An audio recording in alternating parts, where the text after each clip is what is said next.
नमस्ते, स्वागत है आपका इस वीडियो में। और गुड मॉर्निंग। आज है आपका क्या तारीख है? आज है 13 अगस्त, सैटरडे है। वीक खत्म हो गया है, पर आपका जो मूवमेंट है, न्यूज़ का जो मूवमेंट है वो तो चेंज नहीं हुआ है। सो आज जो है कुछ इंपॉर्टेंट न्यूज़ है, तो उसको हम डिस्कस करेंगे। ज़्यादा इंपॉर्टेंट उसमें ज़्यादा न्यूज़ एक्चुअली है ही नहीं, और कल भी आप देखोगे कि ज़्यादा न्यूज़ आपको मिलेगा नहीं। But the next week will be also comparatively expectedly slow चलेगा। और उसी के साथ साथ अगर आप इस चैनल पर नए हैं तो लाइक शेयर सब्सक्राइब कीजिए। अगर आप इस चैनल पर ऑलरेडी हैं तो लाइक कर दीजिए।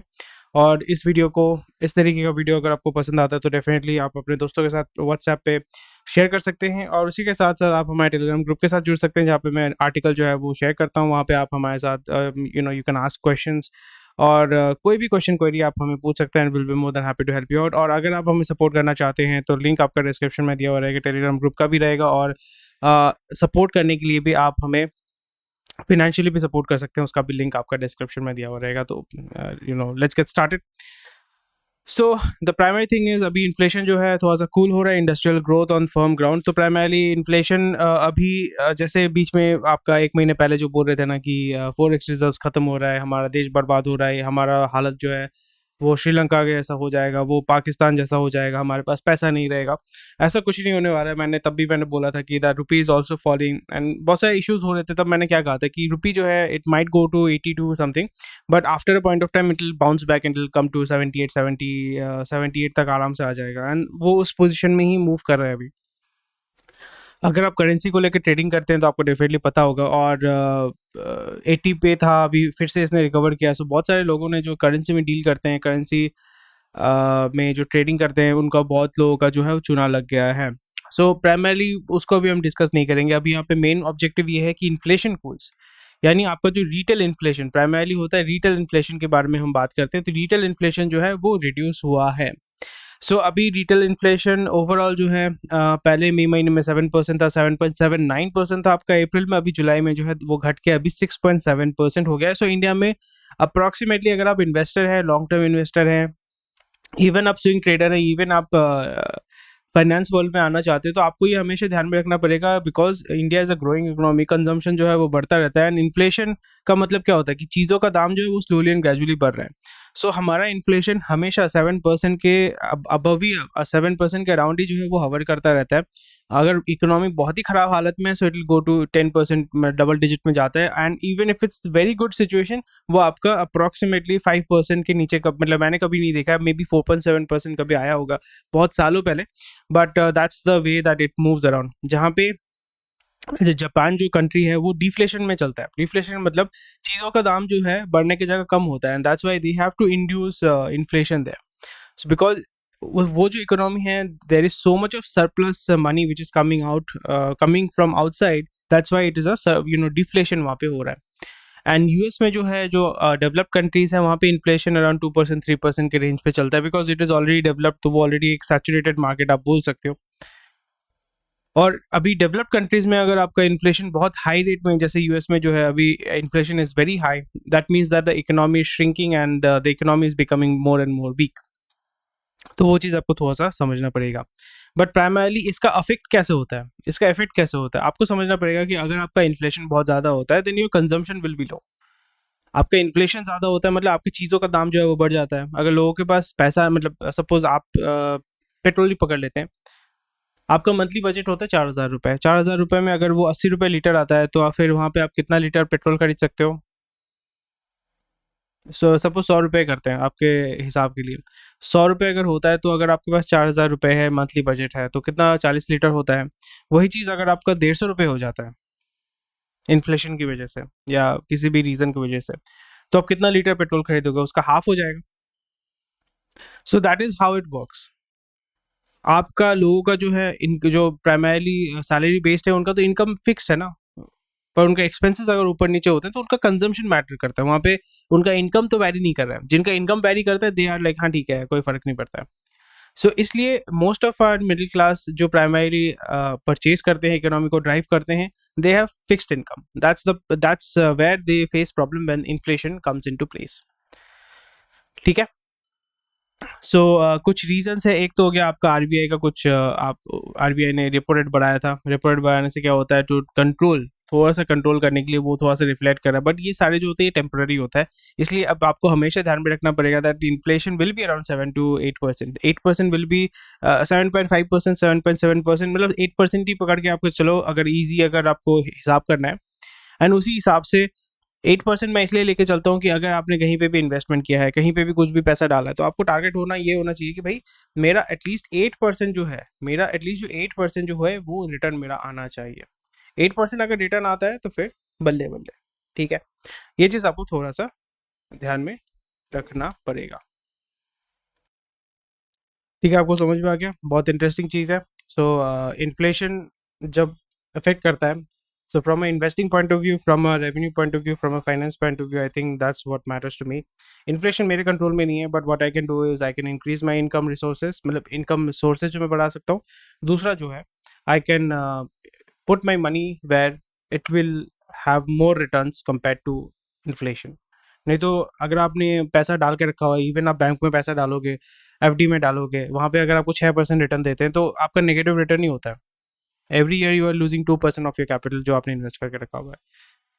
सो हमारी आम जनता का जो है, दैट्स वाई पैसा डालते हैं, but over a period of time उनका जो वैल्यू होता है, पैसे का जो वैल्यू होता है वो रिड्यूस होता रहता है, which I don't want you with you to happen, ठीक है। तो अभी नेक्स्ट न्यूज़ है chip shortage in rear view mirror, auto company step up to the launch pad. So primarily यही है कि कंजम्पशन जो है वो स्लोली एंड ग्रेजुअली बढ़ रहा है। प्राइमरली आपका ऑटो सेगमेंट में जो पहले साइकिल चलाते थे, अभी वो बाइक खरीद रहे हैं, जो बाइक चलाते थे अभी फोर व्हीलर खरीद रहे हैं, फोर व्हीलर जो अपग्रेड करना चाहते हैं वो लोन क्योंकि इजीली अवेलेबल है, they are able to buy big big cars, big big vehicles. So last year में या आपका जो है या इस ईयर के बिगिनिंग में चिप शॉर्टेज की वजह से आपका जो है प्रोडक्शन थोड़ा सा हॉल्ट हुआ था, बट अभी जो शॉर्टेज जो है वो अभी रिकवर हो चुका है, एंड दैट्स वाई जो एक्सपेक्टेड डिलीवरी डेट्स है वो अभी, मतलब जो डिलीवरी ड्यू था वो अभी आस्ते आस्ते डिलीवरी जो है कंप्लीट किया जा रहा है, and a lot of people are buying vehicles. So primarily अगर आप इन्वेस्ट करना चाहते हैं, if you are looking to invest in these segments, तो आपका ऑटो कंपनीज में डायरेक्टली इन्वेस्ट नहीं करके आप ये कर सकते हैं कि इन सारे कंपनीज में आप इन्वेस्ट कर सकते हैं जो प्राइमरली आपका ऑटोमोबाइल सेक्टर के साथ जुड़ा हुआ है, जैसे for example tyre industry, battery industry, फिर आपके जो मिंडा जैसे हैं ऑटोमोबाइल एक्सेसरीज, एंसिलरी इंडस्ट्रीज पे आप इन्वेस्ट कर सकते हैं, बिकॉज मिंडा जो है आपका मारुति सुजुकी को भी सप्लाई करता है, महिंद्रा को भी सप्लाई करता है, टाटा को भी सप्लाई करता है। So you can invest in this companies जो स्लोली एंड ग्रेजुअली जिनका कंजम्पशन और rather the order book will be, order book जो है वो ग्रो करेगा, ठीक है। And I am a Chinese not a terrorist who I India tells, भाई चाइनीज लोगों को भी डायलॉग समझ में आ गया, डायलॉग बोलना आ गया, इट्स वेरी ठीक है, बहुत अच्छी बात है, पर प्राइमरली यही होता है। हाँ देखो वही है, I am Chinese not a terrorist apparently from Shahrukh Khan movie, तो अभी इन लोगों ने भी बॉलीवुड से इंस्पायर होकर क्या so anyway, so that's very interesting because typically कोई भी जो बिजनेसमैन होता है या कोई भी जो धंधे वाला जो होता है वो टिपिकली ऐसा नहीं करता है, बिकॉज यहाँ पे भी अगेन आपको समझना पड़ेगा दैट ये सब ऐसे स्टेटमेंट दे के what they are trying to do here is again there will be diplomatic pressure, and eventually Chinese जो गवर्नमेंट है वो प्रेशर दे के इसको निकाल ही लेंगे, दैट्स हमें मुझे भी पता है। बट यहाँ पे the main intention I think of the Indian government was like, पहले तो आप हमें चूना लगाते थे, पहले जो थे वो कुछ बोलते नहीं थे, पर हमें आप चूना नहीं लगा सकते, आप हमें चूना लगाने जाओगे तो हम आपको जो है पान खिलाएंगे, something like that. So it's a very good indication that आप जो है फर्म हो रहे हैं फॉरेन कंपनीज के अगेंस्ट में, एंड ऑल्सो क्योंकि अभी जो टेलीकॉम सेक्टर में हुआ ही जो है प्राइमरी हुआ ही, और जेटी जो प्राइमरली 5G या टेलीकॉम हार्डवेयर जो है वो सप्लाई करता है, तो इंडियन जो 5G स्पेक्ट्रम खरीदा है वहाँ पे यूएस ने भी बैन करके रखा हुआ है, इंडिया में भी जो है बोला है कि आप नोकिया से लो, सीमेंस से लो, इन कंपनी से लो, बट सैमसंग से आप ले लो, बट चाइनीज कंपनी का जो है हार्डवेयर आप यूज़ नहीं करोगे, because they will be able to monitor all the गतिविधियाँ करती हैं। So this is a problem, and also जो 12,000 या जो सस्ते फ़ोन्स है उसको भी वहाँ पे भी चाइनीज डोमिनेंस को जो है स्लोली रिड्यूस करना चाहिए, एंड उस पर गवर्नमेंट जो है काम करे, which is very positive thing. मैंने पहले भी कवर किया था, because it's more about your privacy concern rather than having a cheap material, but उसी से अगर आपका देश का क्षति किया जाता है, आपका नुकसान होता है, सो आई थिंक उसमें थोड़ा सा आपको सोचना चाहिए। और यहाँ पे हुआई के बंदे को क्यों पकड़ के रखा हुआ है कि उसको एक उसके अगेंस्ट में सर्कुलर नोटिस क्यों डाल के रखा हुआ है, क्योंकि ऑलरेडी वीवो का जो डायरेक्टर ये लोग थे, ये लोग देश छोड़ के भाग चुके हैं। सो क्योंकि इन लोगों ने पैसा जो है टैक्स ठीक से नहीं दिया है, पैसा जो है चाइना में बिना टैक्स दिए भेज दिया है। सो इसलिए इसको पकड़ के रखा है to give them a message that आप चाइनीज कंपनी है, आप धंधा करो, बहुत अच्छी बात है, बट अगर आप यहाँ पे इकोनॉमिक घपलाबाजी करोगे so will not will take strict action, so which is good. Ola electric में hire 3000 for car project. So primarily Ola bike के बाद अभी जो है ये कार प्रोजेक्ट में आ रहे हैं, उसको मैं थोड़ा सा एक्सटेंसिवली मैं कवर करूंगा। इसका जो आर्टिकल है वहाँ पे मैं आपको एक ओवरव्यू दूंगा कि why Ola is right now pushing into the electric market segment, because already जो ओला बिजनेस है that is kind of collapsing, because वहाँ पे प्रॉब्लम ये हो जाता है अगेन, मार्केट वो एक मार्केट प्लेस बिजनेस है। मार्केट प्लेस बिजनेस में ये होता है कि आपको कस्टमर को भी लेके आना पड़ता है, वेंडर को भी लेके आना पड़ता है, दोनों को एक साथ मीट करवाना पड़ता है, वहाँ से आप जो है कमीशन उठाते हो। पर हमारा देश ऐसा है कि एवरी वन इज ग्रीडी, ठीक है, not in a bad way but every one is greedy. सबको सबको कम मतलब काम कम करना है, पैसा ज़्यादा कमाना है। इसलिए आप देखोगे अगर आप ओला में भी बुक करते हो, पहले ओला क्यों सर सक्सेसफुल हुआ था, मैं उसमें पहले उसी में चला जाता हूँ। ओके ओके, सो ओला का जो है ओला क्यों सक्सेसफुल या रादर उसका जो आपका इतना सारा डिमांड क्यों आया था, तो डिमांड इसलिए आया था। अच्छा, डॉग स्टेरिलाइजेशन प्रोसेस हो रहा है, अच्छा क्या बात है, नसबंदी, कुत्तों को नसबंदी किया जा रहा है, ओके ओके सो या, क्योंकि वहाँ पे पहले जो लोकल जो टैक्सी वाले थे उन लोगों का डोमिनेंस था, उनको रादर पाँव में पड़ना पड़ता था, चलिए ना, अच्छा ठीक है थोड़ा डबल पैसा ले लो, फिर भी चलो वहाँ पे आप ये सर्विस हमको दे दो, ये दे दो, वो कोई सुनता नहीं था। तो वो जो डोमिनेंस, वो रादर वो एक माफिया जैसा जो सिस्टम था उसको इन्होंने तोड़ा, उसको इन्होंने थोड़ा सा डिस्टर्ब किया। एंड फिर बाद में तो वो लोग भी धरना कर रहे थे, नहीं ओला उबर को बैन करो, ओला उबर को बैन करो। सो इवेंचुअली अगेन दोस टैक्सी वालास केम इनटू ओला, और ओला उबर में भी आपका जो है यूनियन बाजी शुरू हो गया, यूनियन बना दिया, Ola driver union. So problem ये हो जाता है कि union should be there, but problem यहाँ पे ये हो जाता है कि बहुत सारा प्रॉब्लम्स है यहाँ पे, आप समझो कि why Ola and Uber are suffering, because US में उतना I don't think they are suffering, but India में सफर इसलिए कर रहे हैं बिकॉज यहाँ पे कोई काम नहीं करना चाहता है। फिर आप फ़ोन करोगे तो बोले कि एसी नहीं चलाएंगे, फिर आपको थोड़ा सा पैसा ज़्यादा देना पड़ेगा, कैश में आपको देना पड़ेगा, आप कहाँ जाओगे हमें बताओ, अगर नहीं बताओगे आपका ऑर्डर मतलब जो ट्रिप है वो कैंसिल कर देंगे। बट सब कोई नहीं करता, बट मैक्सिमम लोग ये करते हैं। तो रीज़न वही वही चीज़ होता है, प्रॉब्लम ये हो जाता है कि when the there is a audience, there is a customer, market place में क्या होता है, there is a customer, you are running the market place that is Ola, and there is a supplier. Supplier पे आप complete control नहीं कर सकते, आप कस्टमर को पूरा कंट्रोल नहीं कर सकते। तो इसमें क्या होता है कि आप मार्जिन में खेलते हो, तो मार्जिन आपका कम हो रहा है, और जो ओला का ड्राइवर जो है वो बोल रहा है कि I hope I am making sense, जो ओला का ड्राइवर है बोल रहा है हमें और मार्जिन चाहिए, और मार्जिन चाहिए, और मार्जिन चाहिए, नहीं तो हम धरना करेंगे, हम गाड़ी नहीं चलाएंगे। तो गाड़ी आप नहीं चलाओगे, धरना करोगे, तो फिर जो कस्टमर है वो उसको सर्विस नहीं मिलेगा, वो फिर वो दूसरे प्लेटफॉर्म में चला जाएगा। एंड यही प्रॉब्लम है, and that's why I think Ola is suffering right now, and it needs to go to IPO, it needs to go to IPO to bring that money, raise that money. तो Ola electric के माध्यम से, Ola is again it's not directly connected to Ola, but ये एक subsidiary है ओला electric. तो इन्होंने क्या किया, इन्होंने बोला कि ठीक है हम जो है मैन्युफैक्चरिंग में जाएगा, बिकॉज आपको यहाँ पे एक एंड पे आपको अपना कंट्रोल मतलब एग्जर्ट करना ही पड़ेगा। Either you have to control the product, इधर you have to have your own employees, own vehicles, fleet management करना पड़ेगा, उसमें आप जो है प्राइसिंग कंट्रोल कर सकते हो, लेबर कंट्रोल कर सकते हो। सो आई थिंक वो उसी सेगमेंट में जा रहे हैं कि okay we will be the producer, we will produce electric vehicles, we will try to capture the market है। उसके बाद जो है लैटिन अमेरिका, अफ्रीका में जो हम एक्सपोर्ट करेंगे, that is what they are trying to do. And इस जगह पे जो है उन्होंने पैसा रेज किया। अगेन S1 Pro ये जो इलेक्ट्रिक व्हीकल है वो दिखने में बहुत अच्छा है, प्रैक्टिकल कितना है मुझे पता नहीं है, बट अगेन उसमें ये प्रॉब्लम हो गया था कि बैटरी शॉर्टेज हो रहा था, फिर जो स्कूटी है वहाँ पर आग लग रहा था। Again they figured out that again कि मैं अगर बैटरी भी खुद नहीं बनाता हूँ, बैटरी अगर कोई सप्लायर देता है तो मुझे मेरा उसके ऊपर कंट्रोल नहीं है, then again I am going to lose out the margin, and also safety concern हो रहा है। उन्होंने फिर $500 मिलियन डाला कि नहीं हम अपना फैक्ट्री खोलेंगे बैटरी बनाने का। So this is how you need to learn business, right? ये आप सीख रहे हो, आपको दूसरे से सीखना चाहिए। That is I have also learn, मैंने भी स्टार्टिंग में अपने एक बिजनेस में यही किया था, मार्केट प्लेस कर रहा था। देन आई फिगर आउट नहीं होने वाला है इन इंडिया स्पेशली, ये तो बहुत डिफिकल्ट हो जाता है चलाने के लिए। सो वहाँ पे मैंने यही अप्रोच किया, that I will be the producer and I will be able to manage the whole thing, distribution channel, production, सब कुछ जो है मेरे को मैनेज करना पड़ेगा। Then I can directly deal with the customer, give them better service, take feedback, improve the product and sell it to them again।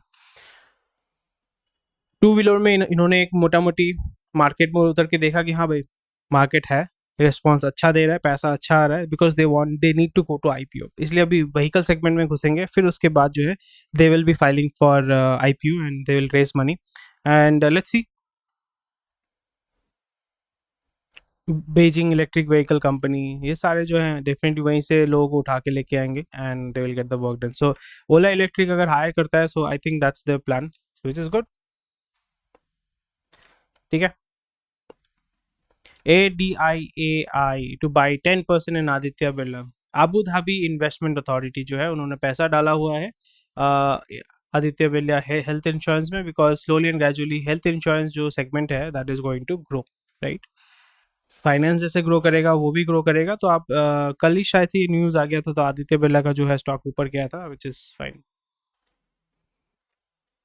Early salary raises 100 million from TPG Northwest. Again वही lending, digital lending platform जो है, finance platform है, तो ये grow कर रहे हैं। ED freezes assets worth 370 crore of Bengaluru shell firm. तो शेल फर्म क्या होता है? शेल फर्म का मतलब होता है कि जैसे शेल होता है ना, उसका अंदर कुछ होता है, बाहर कुछ होता है।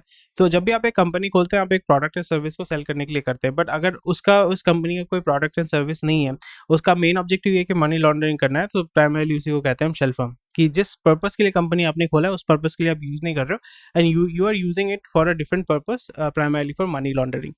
सो उस जगह पे that is what we call shell company. तो शेल कंपनी बहुत सारे इंडिया में बहुत सारे लोगों ने खोल के रखा हुआ है और ये लीगली इलीगल काम करते हैं। और उसको जो है यहाँ पे शायद से इसको खबर मिला था ईडी को, तो ईडी ने उसको जो है पकड़ लिया है। 370 करोड़ जो है एसेट को फ्रीज कर दिया है, मतलब गवर्नमेंट ने उसको सीज किया है। सो दैट्स वेरी डिफिकल्ट, क्योंकि मेरे को कभी कभी ये लगता है कि भाई आप इतना मेहनत करते हो, इतना मतलब करप्शन में ही इतना मेहनत करके आप इतना ब्लैक मनी कब कमाते हो, फिर ईडी आके पकड़ लेता है, फिर आपको जेल भी होता है, बदनामी भी होती है और आपका पैसा भी डूब जाता है। So what's the point? अब 370 करोड़ की जगह 37 करोड़ कमा लेते थोड़ा मेहनत करके, इन्वेस्ट करते स्टॉक मार्केट में, आपको डबल 50% रिटर्न मिलता है, कितना डिविडेंड मिलता है। Anyway, so government bills amending archaic laws on publication printing press. तो आर्काइक लॉ मतलब कितना आर्काइक लॉ है आप देखो, print the press and registration books act of 1867 ये कब का पुराना लॉ है, वो अभी भी चल रहा है। उसको जो है ये चेंज करना चाहते हैं, ताकि जो नए नए बंदे हैं, नए नए लोग हैं जो इस फील्ड में आना चाहते हैं, इस फील्ड में काम करना चाहते हैं, उनको एक अपॉर्चुनिटी मिलेगा। बिकॉज 1867 के बाद अगर सोचिए कि इतने सारे जर्नल, इतने सारे पेपर, इतने सारे बुक्स जो लिखे गए हैं, जो अभी बंद हो चुके हैं, बहुत सारे प्रिंटिंग प्रेस बंद हो चुके हैं, वो उस नाम का अगर उस चीज़ों को लेके अगर कोई नया कुछ शुरू करना चाहता है, डिजिटल प्रोडक्ट सेल करना चाहता है, डिजिटल पब्लिकेशन शुरू करना चाहता है, सो आई थिंक वही वहाँ पे एक बैरियर आ जाता है। Again yeah, newspaper printing, press and journals active not active for over a year will face de-registration, क्योंकि रजिस्टर करके मैंने रख दिया, फिर उस नाम का कोई कुछ नहीं कर सकता। प्रॉब्लम ये हो जाती है कि उस फील्ड में अगर कोई नया करना चाहता है, तो ये लॉ जो है उसको रोकता है, which is not a very good thing. Ease of business तो नहीं हुआ ना, तो इस जगह पे government is trying to amend और रिमूव दिस लॉ। 2000 लाइव कारतूस मिले हैं, बारूद मिला है दिल्ली में, वेरी बैड। बोलते बोलते ना गला दर्द हो जाता है, बाप रे बाप। हॉस्पिटैलिटी बिजनेस, हॉस्पिटैलिटी मतलब हॉस्पिटल ही होता है, होटल बिजनेस होता है हॉस्पिटैलिटी, ठीक है। वो अच्छा जो है वो ग्रो कर रहा है, बिकॉज 2 साल के बाद, 2.5 साल के बाद लोग जो है तंग आ चुके हैं, घर से निकलना चाहते हैं, घूमना चाहते हैं। सो ये अभी hotel segment they are booming and आपको देखने को मिलेगा 6-7 महीने नेक्स्ट ईयर तक आप बहुत अच्छा ग्रो आपको देखने को मिलेगा। सो ऑलरेडी होटल सेगमेंट में जिनका बहुत ही लो वैल्यूएशन में अगर आपको मिलता है, so definitely you can consider, because अच्छा ग्रोथ देने वाला है। Grasim profit jump 16% in Q1 but higher input cost reduces margin. MotoCorp definitely ये तो होना ही था, जो साइकिल चलाते थे अभी वो बाइक परचेज कर रहे हैं because easy availability of loans. Salman Rushdie को चाकू मार दिया न्यूयॉर्क पे। क्यों चाकू मारा है, किस लिए मारा है, डेफिनेटली इसमें पढ़िएगा। And very unfortunate. That's about it. ज़्यादा न्यूज़ है ही नहीं आज, इंपॉर्टेंट न्यूज़ था उस पर मैंने आज ज़्यादा जो है स्ट्रेस किया है। आई होप आपको बोरिंग नहीं लगा होगा। कोई भी क्वेश्चन है कमेंट सेक्शन में बताइएगा। और उसी के साथ साथ अगर आप इस चैनल पर नए हैं तो लाइक से सब्सक्राइब कीजिए, आप हमारे टेलीग्राम ग्रुप को ज्वाइन कीजिए और हमें फाइनेंशियली सपोर्ट अगर आप कर सकते हैं आप हमें डेफिनेटली कर सकते हैं। So I see you tomorrow, take care, bye bye. अपना वीकेंड जो है वो एंजॉय कीजिए।